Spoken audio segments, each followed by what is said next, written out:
या देशाचा इतिहास बुद्धिझम आणि ब्राह्मणिझम यांच्यामधला संघर्ष आहे आणि तो संघर्ष सत्यासाठी आहे. सत्य काय आहे याच्यासाठी आहे. बाबासाहेब तो मेसेज देतात की महानता कष्टाने आणि संघर्षाने मिळते. जो संघर्ष करत नाही, जो कष्ट करत नाही, तो कधीही महान बनू शकत नाही. आणि ही चळवळ कम्फर्ट झोन मध्ये राहून चालणार नाही आहे. या चळवळीमध्ये पावलोपाली संघर्ष आहे आणि बुद्ध धम्मामध्ये नैतिकता सर्वश्रेष्ठ आहे. आणि आजच्या या युगामध्ये बाबासाहेबांनी असेच या किल्ल्यांची निर्मिती केलेली आहे. भारतीय संविधानाच्या माध्यमातून लेजिस्लेचर, एक्झिक्युटिव्ह आणि ज्युडिशरी विंग्समधनं या किल्ल्याची निर्मिती केलेली आहे. या देशाची शासनकर्ती जमात बनणे हेच आपले लक्ष्य आहे, हेच आमची आकांक्षा आहे. हे आम्ही आमच्या घराच्या भिंतीवर कोरून ठेवलं पाहिजे.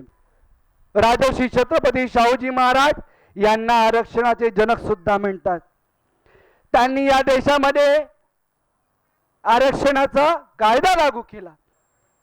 राजर्षी छत्रपती शाहूजी महाराज यांच्या 152व्या जयंतीच्या आपण सर्वांना हार्दिक शुभेच्छा. आपल्या विद्यार्थी मित्रांनी सांगितलं, बाबासाहेब बोलले होते, त्यांनी ठराव पास केला होता माणगाव परिषदेमध्ये की शाहू महाराजांची जयंती म्हणजे त्यांचा वाढदिवस तेव्हा हा आपण सणासारखा साजरा करावा. आणि त्या निमित्ताने ही आजची आयोजित परिषद तुमच्या चेहऱ्यावर वाटत नाही सण आहे, अजिबात वाटत नाही सण आहे. निश्चितपणे आमचा सण इतरांसारखा नसतो, गोंधळवाल्यांसारखा नसतो, गोंगाट करणारा नसतो. आम्ही विचारांची जयंती साजरी करत असतो. आणि या मंचावरून तब्बल 50 जवळपास विद्यार्थ्यांनी आज या मंचावरून फक्त भाषण दिले नाही, तर त्यांनी या मंचावरून इतिहास सांगितलेला आहे, समतेचा संघर्ष सांगितलेला आहे, स्वाभिमानाचा संघर्ष सांगितलेला आहे. आणि आम्ही निश्चितपणे त्यातनं बोध घेतला असेल.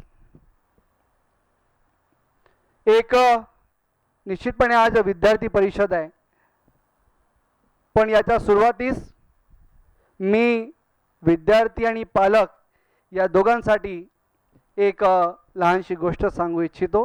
बाबासाहेबांनी सांगितली आहे ती गोष्ट आहे डिमीटर देवीची. ग्रीक पुराणातली कथा आहे. एकदा ती देवी असते, तिचं लेकरू हरवलेलं असते, ती धर्तीवर येते आपल्या लेकराच्या शोधामध्ये. पण इथे राहायचं आहे, काम करायचं आहे, खायचं आहे. तर ते एका राज दरबारामध्ये राजाचा बाळाला काही काळजी घेणारी ती दाई जी असते, तिचं काम ती धरते. आणि त्या बाळाचं नाव डिमोफून असतं. तर त्या बाळाची काळजी घेते ती. आणि काळजी घेता घेता ती जी देवी असते डिमीटर, तिला त्या बाळाबद्दल खूप आपुलकी निर्माण होते. तिला असं वाटतं की हे माझंच बाळ आहे. आणि प्रत्येक आईला असं वाटतं की माझ्या बाळाने, मुलगा असो मुलगी असो, सर्वश्रेष्ठ व्हावं, सर्वात चांगलं व्हावं, सर्वात उत्तम व्हावं. आपण बघतो काही असलं ना, सर्वच आई आपल्या मुलामुलींची तारीफ करतात किंवा अभिमान बाळगतात काही केलं तरी. आणि त्यांना असं वाटतं की माझ्या मुलामुलींनी श्रेष्ठ व्हायला पाहिजे. तर तिलाही वाटत होतं. आता श्रेष्ठची व्याख्या जी आहे ना, ती वेगळी वेगळी आहे. आम्ही बुद्ध, फुले, शाहू आंबेडकर, कांशीरामजी यांच्या चळवळीचे कार्यकर्ते आहोत. आम्ही कोणती व्याख्या निवडावी हेही आम्ही समजलं पाहिजे. 24 सप्टेंबर 1944च्या भाषणामध्ये बाबासाहेब बोलले होते, या देशाचा इतिहास बुद्धिझम आणि ब्राह्मणिझम यांच्यामधला संघर्ष आहे आणि तो संघर्ष सत्यासाठी आहे. सत्य काय आहे याच्यासाठी आहे. ब्राह्मणवाद म्हणतो की जे काही लिहून ठेवलेलं आहे वेद पुराणांमध्ये तेच सत्य, आणि बुद्धांनी ते नकारलं.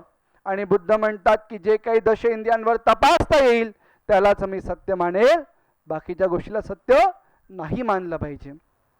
आणि समाजामध्ये अशा प्रकारे प्रत्येक शब्दांच्या अनेक व्याख्या फिरत असतात, आणि आम्ही आमच्या मर्यादित रिसोर्सेसचा वापर करून, मर्यादित बुद्धीचा वापर करून, संकुचित बुद्धीचा वापर करून काहीतरी निवडतो आणि आपल्याला असं वाटतं की तेच सगळं काही आहे. तर या स्टोरीमध्ये बाबासाहेब म्हणतात की ते सांगतात ती स्टोरी, त्या महिलेला, त्या देवीला वाटतं की या बाळाने महान व्हावं, म्हणून ती काय करतं, ती करते रोज रात्री त्या बाळाला, एकदम मऊ पाळणा असतो त्या बाळाचा, त्या पाळण्यावरून उचलते आणि अंगाराजवळ नेऊन ठेवते. तो बाळ हळूहळू हळूहळू ती जी आग असते ती आग सहन करणं शिकतो, शोषणं शिकतो, आणि हळूहळू ते बाळ मजबूत होतं, तयार होत राहतं. एक दिवस काय होते, त्या बाळाची आई, ती राणी, अर्ध्या रात्री जागते आणि ती बघते की ही देवी त्या बाळाला घेऊन चालली आहे पाळण्यामधनं. आणि मग ती प्रयोग बघते की काय, तर ते अंगारे चढून राहिले आहे आणि तिथे बाळाला ठेवलेलं आहे. ती धावत येते, त्या अंगारांना बाजूला फेकते आणि बाळाला उचलते आणि तिच्या बाळाला तपण्यापासनं, जळण्यापासनं वाचवते. बाबासाहेब म्हणतात की त्या आईने आपल्या मुलाला निश्चितपणे जळण्यापासनं वाचवलं, पण त्याचबरोबर एक व्यक्ती महान होता होता पण राहिला. तो महान झाला असता. का बरं? कारण की महानता केवळ संघर्षाने आणि कष्टानेच मिळते. बाबासाहेब तो मेसेज देतात की महानता कष्टाने आणि संघर्षाने मिळते. जो संघर्ष करत नाही, जो कष्ट करत नाही, तो कधीही महान बनू शकत नाही. कारण की थोडंसं गेलं, अरे नाही हे सहन नाही होत, बिमार पडते. थोडंसं ते करायला गेलं, अरे नाही माझ्याने नाही होत, माझ्याने हे सहन नाही होत. कोणाला थंड सहन नाही होत, कोणाला गरम सहन नाही होत, कोणाला हे सहन नाही होत, कोणाला ते सहन नाही होत. आणि जेव्हा सहनच नाही होत तो व्यक्ती काही करू शकत नाही. आणि ही चळवळ कम्फर्ट झोन मध्ये राहून चालणार नाही आहे. या चळवळीमध्ये पावलोपाली संघर्ष आहे.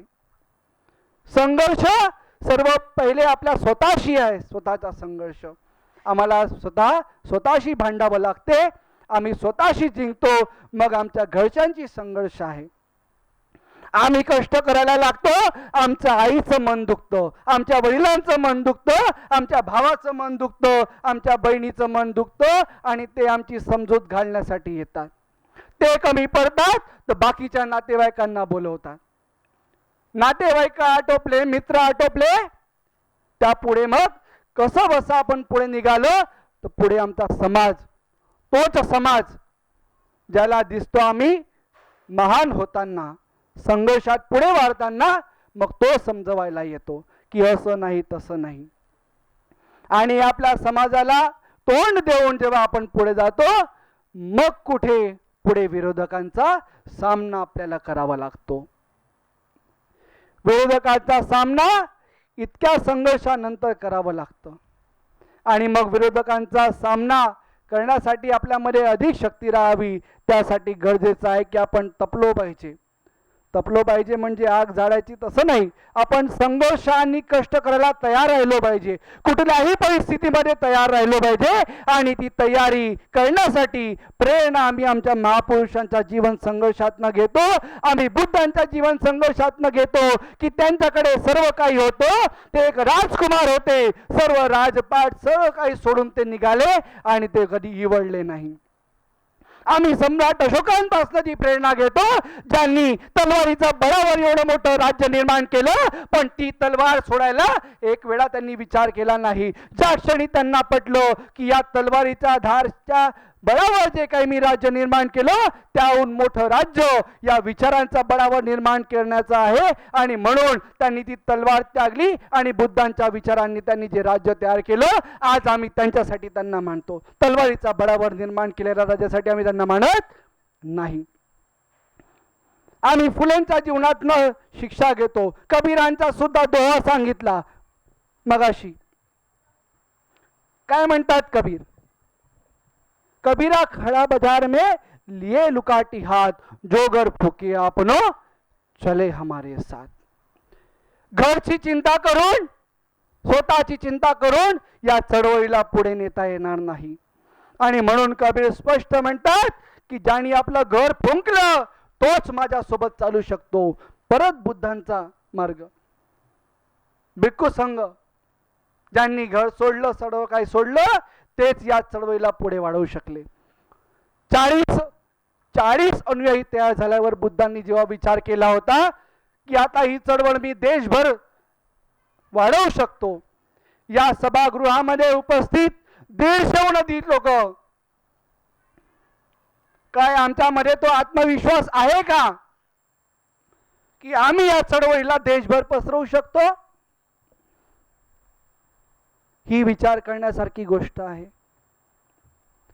आणि नसेल तर आम्ही रोज जे काही जीवन जगतो आणि जो आम्ही मान सन्मान स्वाभिमान काय बाळगतो आहे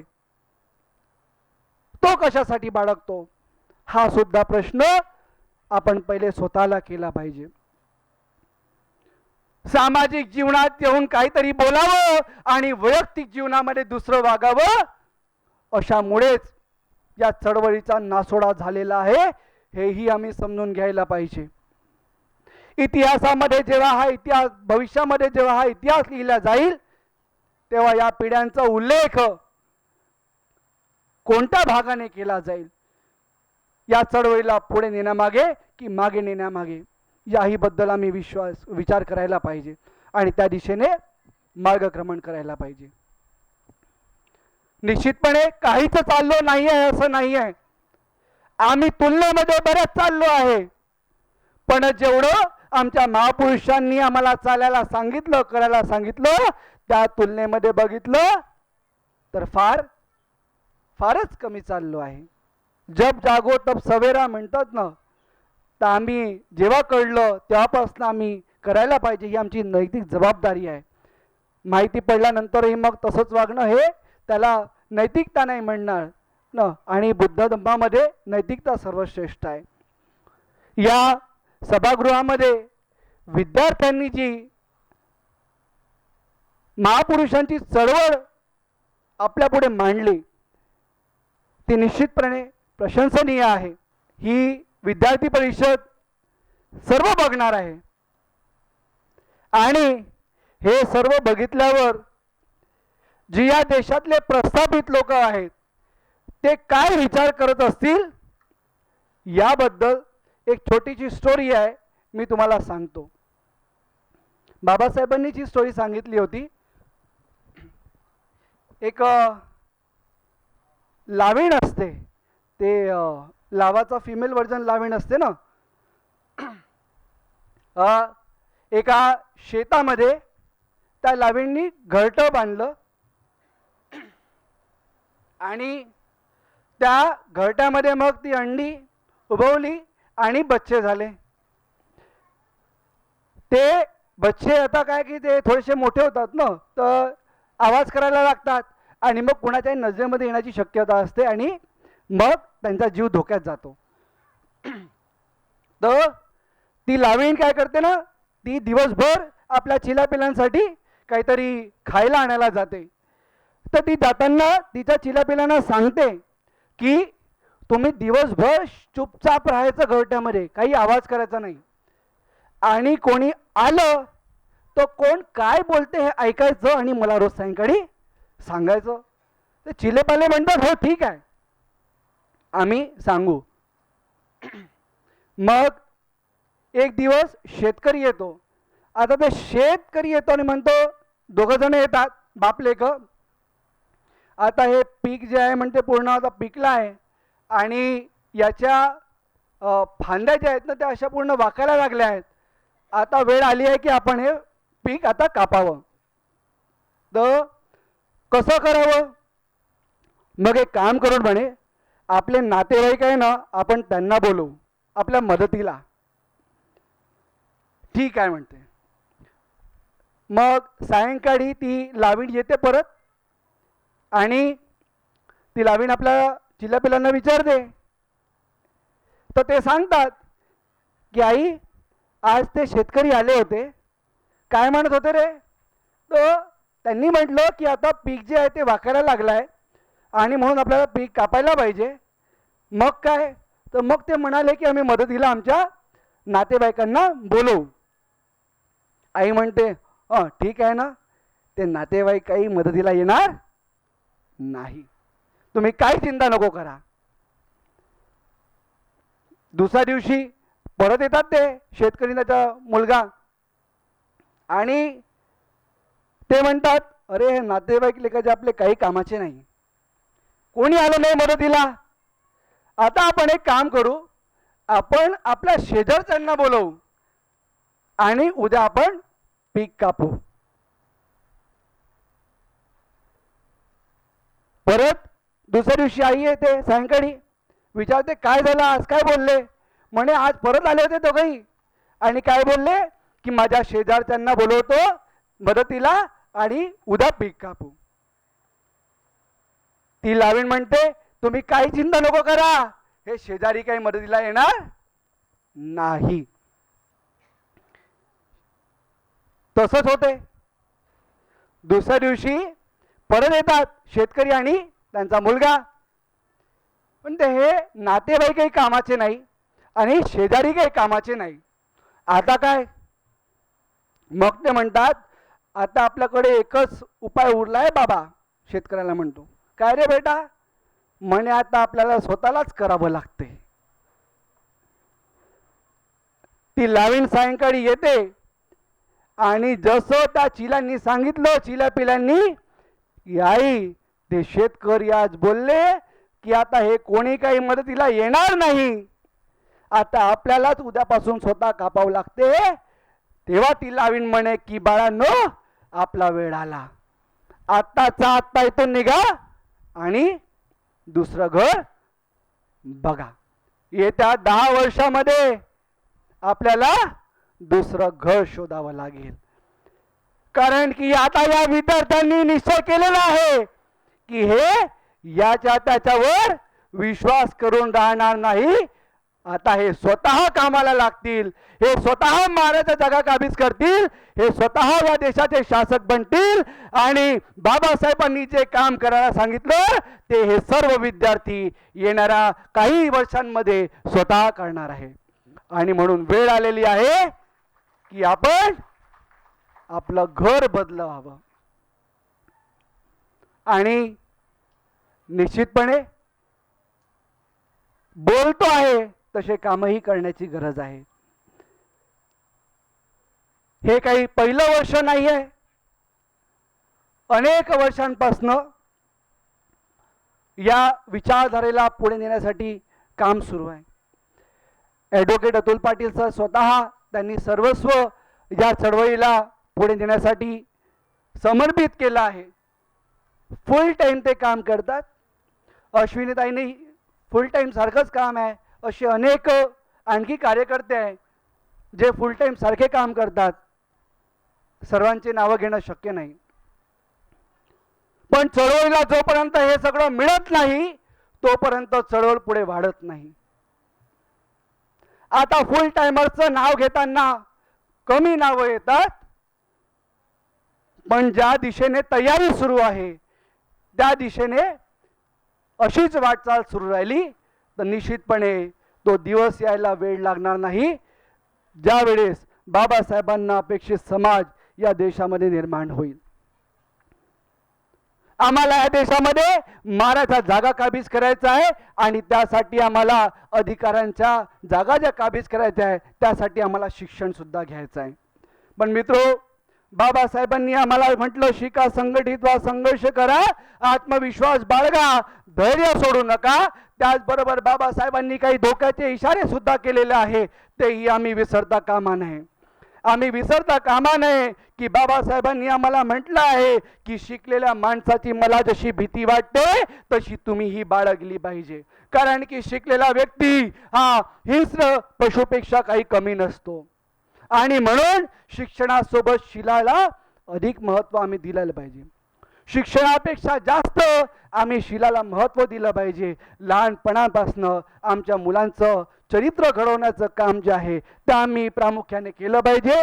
शिक्षण तर तो घेत राहील, ज्याचं चरित्र चांगलं आहे तो शिक्षण कुठूनही घेतो. त्याला गरज नाही की शाळामध्ये चांगल्या शाळेमध्येच गेला पाहिजे आणि चांगल्या कॉलेजमध्येच गेला पाहिजे आणि या आणि त्या युनिव्हर्सिटीमध्ये गेला पाहिजे, गरज नाही आहे. असे अनेक उदाहरणं आमच्या महापुरुषांचे बघा आहेत ना, अनेक उदाहरणं आहेत आमच्या चळवळीतले. आम्ही अण्णाभाऊ साठेचं नाव घेतो, आम्ही गाडगेबाबांचं नाव घेतो. ते कोणत्या शाळेमध्ये गेले होते?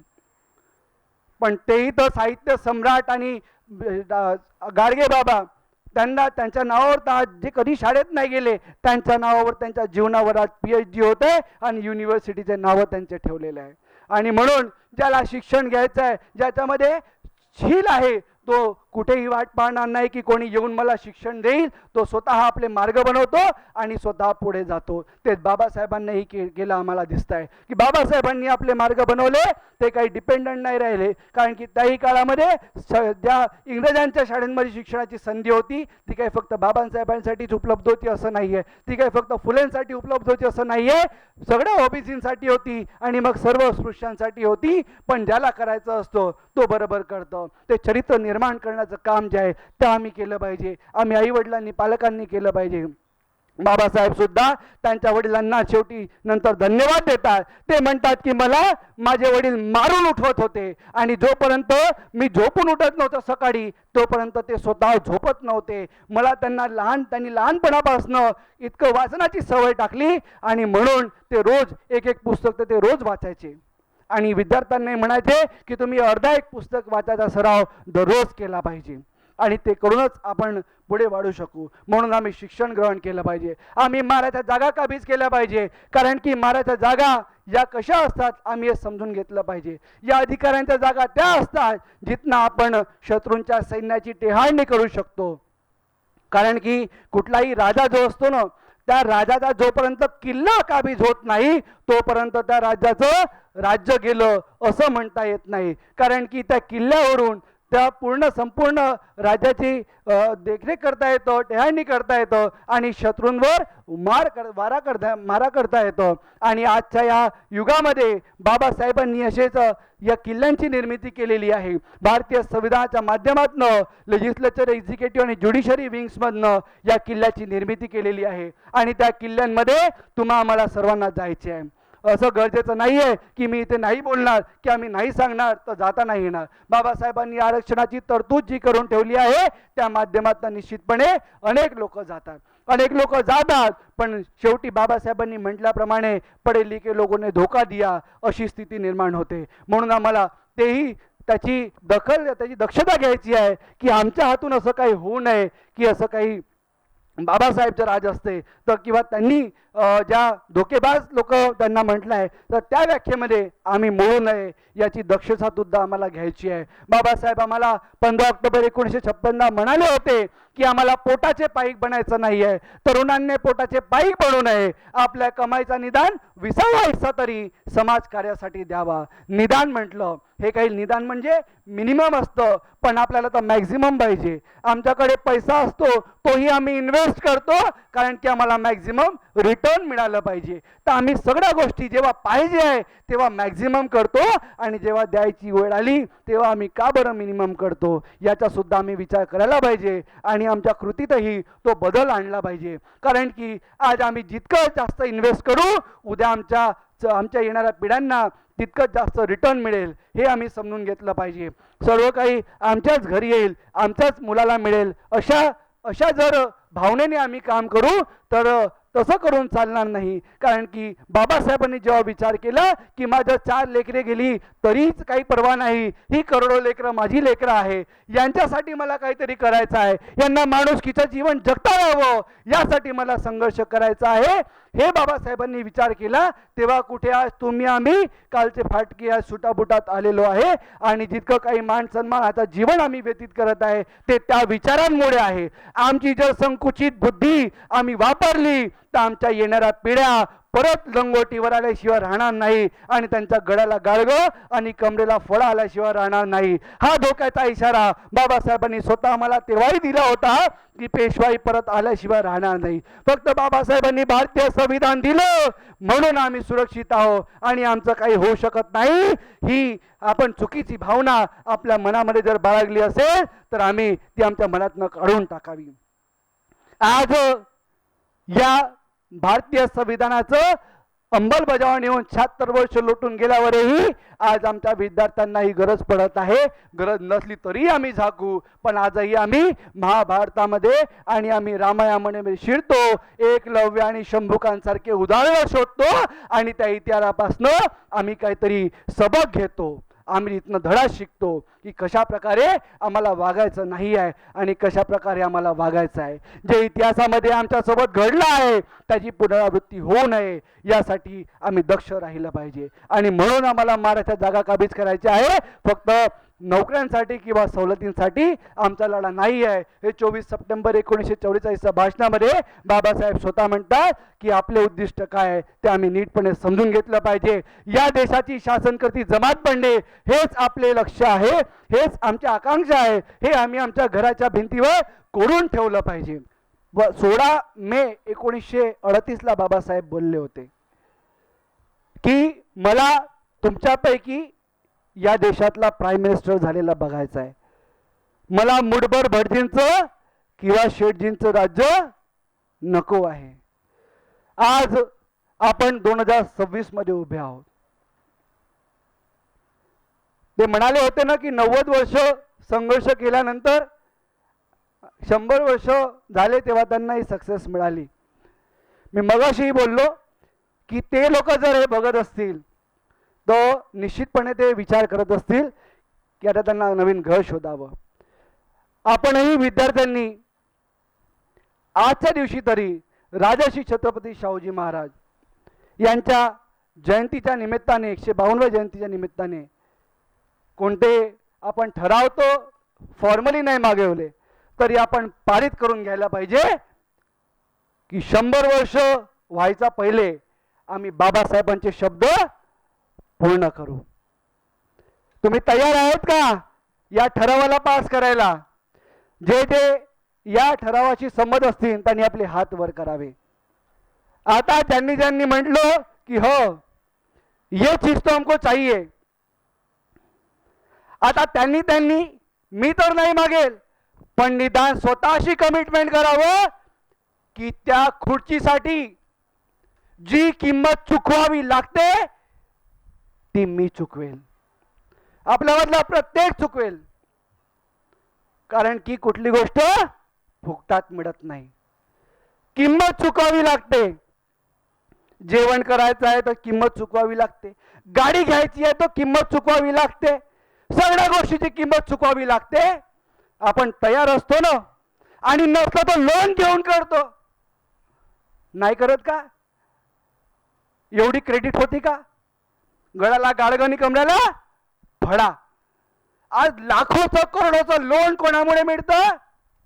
त्यांच्यामुळे.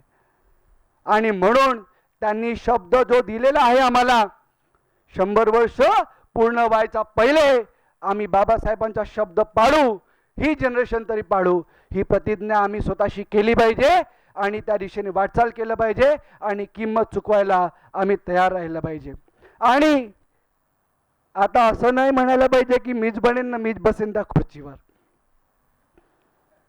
बाबासाहेब म्हणाले होते तुमच्या पैकी तुम्ही सगळेच सगळे नाही है ना, तर आपण प्रामाणिकपणे जो डिझर्विंग आहे आपण मिळून मिसळून त्याला तिथे नेऊया आणि त्याच्यासाठी ज्याला जे त्याग करावा लागतो त्यांनी तो करावा. आणि तो गेल्यावर मग कसं होऊ शकते ते आम्ही या समाजाला दाखवू. या समाजामध्ये एक लहर पसरलेली आहे. होऊ शकत नाही. कांशीराम साहेबांनी तर केलं होता. याचा मुकाबला होऊ शकत आहे नाही. त्यांचा पहिले अनेक महापुरुषांनी केला होता. आज राजर्षी छत्रपती शाहूजी महाराज यांच्या जयंतीच्या निमित्ताने ही विद्यार्थी परिषद आहे, म्हणून त्यांच्याच जीवनातील काही प्रसंग घेऊन बघूया होऊ शकते का. या देशामध्ये भारतीय संविधान लिहिलं गेलं. लिहिताना बाबासाहेबांनी म्हटलं होतं 14 वर्षापर्यंतच्या प्रत्येक बालकाला, प्रत्येक मुलाला मुलीला शिक्षण हे मोफत व सक्तीचे मिळालेच पाहिजे. ते म्हणाले होऊ शकत नाही. कुठे म्हणाले? कॉन्स्टिट्यूएंट असेंब्लीमध्ये म्हणाले होऊ शकत नाही. असं कसं होऊ शकत नाही? 1917 मध्ये राजर्षी छत्रपती शाहूजी महाराजांनी करून दाखवलं. होऊ शकत आहे. फ्री आणि कंपल्सरी. आता तरी 6 ते 14 आहे, तेव्हा सर्वांना होतं, प्राथमिक शिक्षण होतं तेव्हा. तर होऊ शकत आहे हे आमच्या महापुरुषांनी करून दाखवलं. कसं केलं? शाळा बंद करून नाही. शाळा बंद करून नाही, तर गाव तिथे शाळा हा प्रकल्प राबवून, हा कार्यक्रम राबवून होऊ शकत आहे हे आमच्या महापुरुषांनी करून दाखवलं. आणि आम्ही सुद्धा करून दाखवू येणाऱ्या 10 वर्षामध्ये. होऊ शकत आहे. या देशामध्ये सरकारी कंपन्या चालत नाही म्हणते, म्हणून विकायला काढत आहे. होऊ शकत नाही. आमच्यानं हे चालू शकत नाही. इथे प्रॉफिट होऊ शकत नाही. राजर्षी छत्रपती शाहूजी महाराज त्यांनी त्यांच्या काळामध्ये त्यांच्या संस्थानामधल्या सूत गिरण्यांचं नॅशनलायझेशन आपण म्हणतो ना, ते केलं. स्टेट मेंटेन्ड, पूर्ण ॲक्वायर केली इंडस्ट्री आणि त्यांनी ते करून दाखवलं. हे नॅशनलायझेशन फक्त काँग्रेसने केलं असं नाहीये. बाबासाहेबांनी तिथनं बोध घेतला. निश्चितपणे बाबासाहेबांचा आणखी जास्त अभ्यास होता, पण या देशामध्ये प्रत्यक्षपणे होऊ शकते हे राजर्षी छत्रपती शाहूजी महाराज यांनी त्या काळात करून दाखवलं. सूत गिरणी सुद्धा घेऊन दाखवली. आणखी एक वेळ झालेला आहे, मी थोडंसं आटोपता घेतो, पण आणखी एक खूप इंटरेस्टिंग विषय त्याला टच करतो. राजर्षी छत्रपती शाहूजी महाराज यांना आरक्षणाचे जनक सुद्धा म्हणतात. त्यांनी या देशामध्ये आरक्षणाचा कायदा लागू केला 26 जुलै 1902 आणि त्याच आरक्षणाचा आम्ही आजही लाभ घेतो आहे. बाबासाहेबांनी संविधानामध्ये तरतूद केली. None found suitable. कर्मचाऱ्यांना हा शब्द फार चांगल्या प्रकारे माहिती आहे. None found suitable. मी स्वतः वकील आहे आणि सुप्रीम कोर्टामध्ये अशा अनेक केसेस भांडल्या आहेत. उत्तर एक आहे, या देशाचा लॉ सेटल्ड आहे. काय ती सिलेक्शन कमिटी असते ना, आणि कमिटीने घेतलेला निर्णय फायनल. त्याला मी किती चॅलेंज करतो, त्याला काही चॅलेंज नाही आहे, कारण की कमिटीने घेतलेला निर्णय फायनल असतो. लॉ सेटल्ड आहे. सुप्रीम कोर्टाने तो सेटल केलेला आहे या देशाच्या सर्वोच्च न्यायालयाने. तर या देशामध्ये आम्हाला दिसतं की जागा भरल्याच जात नाही, भरल्याच जात नाही. बाबासाहेब बोलले होते, however good a constitution may be, it may turn out bad if those who are called to work it happen to be a bad lot. And however bad a constitution may be, it may turn out to be good if those who are called to work it happen to be a good lot. तर संविधान कितीही चांगलं असो, त्याला राबवणारे जर वाईट असतील तर ते संविधान निश्चितपणे वाईटच ठरेल. आणि म्हणून तो बॅकलॉग आम्हाला दिसतोय की जिथे पद रिकामे आहे, कारण की भेटतच नाही. राजर्षी छत्रपती शाहूजी महाराज यांच्या जीवन संघर्षातनं आम्ही जर बोध घेतला, आमच्या महापुरुषांच्या जीवन संघर्षातनं बोध घेतला, तर निश्चितपणे हे होऊ शकत आहे, आम्ही करून दाखवू शकतो. या देशामध्ये 1952 मध्ये कॅरी फॉरवर्ड रूल आला होता की या वर्षी जर जागा भरल्या नाही तर पुढच्या वर्षी त्या जागा भरल्या जातील. समजा 15% आरक्षण आहे आणि 10% मिळालं आणि 5% कॅन्डिडेट नाही मिळाले तर पुढच्या वर्षी 15% प्लस 5%, एकच वर्ष कॅरी फॉरवर्ड होईल.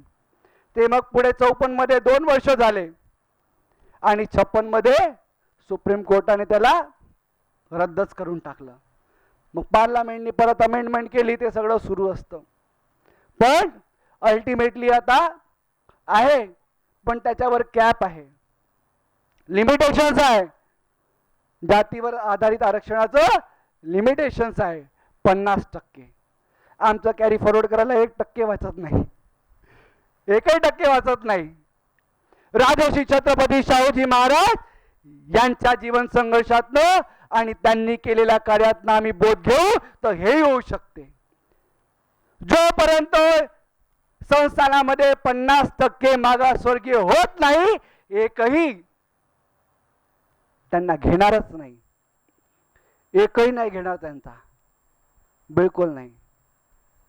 आणि अशा प्रकारे राजर्षी छत्रपती शाहूजी महाराज यांनी दाखवलं होऊ शकत आहे. नाही करत आहे का, मग तू कर त्याचं काम, तू त्याला शिकव. द्यायचे ना अधिकारी बहाणे मारायचे की यांना येत नाही तर तू शिकव, आणि जर त्याला नाही आला तर दंड तुला. शाहू महाराजांनी करून दाखवलं. आज या देशाचं संविधान तर निश्चितपणे आमच्या महापुरुषांच्या विचारावर आधारित आहे, पण त्याची अंमलबजावणीसाठी नीती ज्या अपनावल्या जातात त्या आमच्या महापुरुषांच्या विचाराला पोषक वाटत नाही. बाबासाहेबांनी बुद्धाच्या सामाजिक संदेशांनाच, म्हणजे धार्मिक संदेशाला सामाजिक आणि आर्थिक रूप या देशाच्या संविधानाच्या माध्यमातून दिला आहे. पण फक्त गरज आहे तिथे जाऊन त्याला चालवायची. या देशाच्या पार्लमेंटमध्ये तिथे वरती धम्मचक्र प्रवर्तन बाबासाहेबांनी लिहिलं होतं. बाबासाहेबांच्या अथक परिश्रमाने तिथे धम्मचक्र प्रवर्तन केलं होतं. या देशाच्या राष्ट्रध्वजावर सम्राट अशोकांचा चक्र पोहोचलेला आहे. फक्त गरज आहे मित्रांनो त्या चक्राची गती वाढवण्याची, आणि ती गती वाढवण्यासाठी त्या यंत्रणेला इंधन देण्याची. राजर्षी छत्रपती शाहूजी महाराजांच्या जयंती निमित्ताने आपण सर्वांनी हा संकल्प केला पाहिजे की त्या गाडीला, त्या रथाला पुढे नेण्यासाठी जे इंधन द्यावं लागेल ते निश्चितपणे आम्ही देऊ. तो रथ जर गड्डा समोर ओळखलेला असेल तर त्या गड्ड्यामधली जी गॅप आहे, जो गड्डा आहे, ती भरून काढण्यासाठी जर 10 माणसांचा गड्डा असेल तर आमच्यापैकी 10 माणसांनी तो गड्डा भरून काढला पाहिजे आणि त्याहून तो रथ पुढे गेला पाहिजे. आमचाच व्यक्ती त्या रथाला धक्का मारत असला पाहिजे. आम्ही हा निश्चय केला पाहिजे. आणि जोपर्यंत आम्ही हा निश्चय नाही करून ही जी परिषद आहे, ही जी जयंती आहे, ती फक्त शब्दांची राहील, कृतीची राहणार नाही. आमच्या महापुरुषांचे विचार फक्त शब्दांचे नाही आहे, ते कृतींचे आहे. शब्दाच्या पलीकडे जाऊन आपण कृतीमध्ये या सर्व गोष्टी आणू. आणि जेव्हापर्यंत आम्ही हे सर्व करणार नाही तोपर्यंत बाबासाहेब म्हणाले होते की एखादा महापुरुष जो आहे तो शरीराने मरतो आणि तो विचारानेही मरतो. जर आम्ही हे विचार जिवंत ठेवण्यासाठी या विचारांना खत पाणी नाही दिलं तर निश्चितपणे हे विचार मरतील. आणि हे विचार जरी त्या महापुरुषांचे असतील पण आज ते हयातीत नाही आहे आणि उद्याही राहणार नाही आहे, तर आज आमच्यासाठी ते हानिकारक आहे मरणं, आणि ते उद्याच्या पिढ्यांसाठी हानिकारक आहे. आमची नैतिक जबाबदारी समजून येणाऱ्या पिढ्यांसाठी आम्ही चांगलं वातावरण निर्माण करण्यासाठी आजच्या ज्या सुखसुविधा आहे, आज जे काही आम्हाला सुखसुविधा मिळतं, जो काही आमचा कम्फर्ट झोन आहे तो त्याग करण्यासाठी आम्ही तयार पाहिजे. कारण की आम्ही फेल यासाठी होतो की जे काही आम्ही निश्चय केलेला आहे तो करण्याचा ना आमच्यामध्ये धैर्य असतं ना आमच्यामध्ये तो साहस असतो. तर आम्ही तो साहस आणि धैर्य निर्माण करू आणि त्या दिशेने निश्चितपणे वाटचाल करू. हीच खरी आमच्या महापुरुषांना आदरांजली राहील. या प्रसंगी मी एवढंच बोलतो. आपण सर्वांनी मला शांततेने ऐकून घेतलं, त्यासाठी आपण सर्वांचे धन्यवाद. जय भीम, जय भारत. सर्वप्रथम बहुजन समाजात जन्मलेल्या सर्व महापुरुषांना अभिवादन करतो. व त्यांच्या प्रेरक विचारांना अभिवादन करतो. सर्वांना जय भीम. छत्रपती शाहू महाराजांच्या जयंतीच्या पुन्हा एकदा सर्वांना हार्दिक शुभेच्छा. बाबासाहेब म्हणतात, शिक्षण हे वाघिणीचे दूध आहे. जो त्याचे प्राशन करेल तो गुरगुरल्याशिवाय राहणार नाही. कैयम भूलना या अभियानाअंतर्गत राजर्षी शाहू महाराजांच्या 152व्या जयंतीनिमित्त आज 5 जुलै 2026 रोजी 8वी विद्यार्थी परिषदेचे आयोजन करण्यात आले आहेत. परिषदेचे अध्यक्षपद हे त्या कार्यक्रमाचे दिशादर्शक आणि वैचारिक कणा असते. अशा या अत्यंत महत्त्वाचे अध्यक्षपद भूषवल्याबद्दल मी advocate on record Ritesh Patil sir यांचे आभार मानतो. आजच्या परिषदेत मुख्य मार्गदर्शन म्हणून मोलाचे मार्गदर्शन केल्याबद्दल मी ॲडव्होकेट अश्विनी मून मॅम यांचे मनापासून आभार मानतो. आजच्या परिषदेत प्रत्येक व्यक्त्यांनी आपापल्या विषयावर अतिशय अभ्यासपूर्ण प्रकाश टाकला. याबद्दल मी सर्व वक्त्यांचे मनापासून आभार मानतो. परिषदेचे सूत्रसंचालन करून संपूर्ण कार्यक्रम उत्तम शिस्त राखल्याबद्दल मी सर्व सूत्रसंचालकांचे विदिशा बोदलकरताई, करुणा सोनुलेताई, मानस पाटील, तन्मय वानखेडे यांचे मनापासून आभार मानतो. परिषदेचे पार्श्वभूमी आणि उद्देश स्पष्ट करून प्रास्ताविक मांडल्याबद्दल मी मेघना परातेताई यांचे मनापासून आभार मानतो. कैयम भूलना टीमनी या परिषदेचे मागे अथक परिश्रम घेतले. याकरिता मी संपूर्ण KHBNJ टीमचे आभार मानतो. कांशीराम साहेब सांगायचे की संडेला मटन डे न साजरा करता आपण मिशन डे केलं पाहिजे. आपण सर्व या परिषदेत वेळेत वेळ काढून उपस्थित झाले आणि या कार्यक्रमाला यशस्वी बनवले. याकरिता मी सर्वांचे आभार मानतो. बनाई बानाई या संघटनेने या कार्यक्रमाकरिता हा हॉल उपलब्ध करून दिला. त्यांचे खूप खूप धन्यवाद. आणि आमचे मीडिया पार्टनर आवाज इंडिया यांना देखील धन्यवाद. त्यांनी या कार्यक्रमाची प्रसिद्धी वाढवण्यास मूल्यवान साथ दिला. फोटोग्राफर, व्हिडिओग्राफर आणि सर्वांचेच धन्यवाद. आणि आपले कॅटरर्स बंधू कांबळे कॅटरर्स यांचे मी आभार मानतो. आणि ज्या सर्वांच्या या सभेचे यशस्वी करण्यामागे प्रत्यक्षित किंवा अप्रत्यक्षितरित्या हात होते त्यांच्या सर्वांचे मी आभार मानतो. आयोजकांनी मला आभार प्रदर्शनाची संधी दिली. आयोजकांचे मी आभार मानतो. आणि अध्यक्षांच्या परवानगीने मी आजची सभा इथेच संपली असे जाहीर करतो.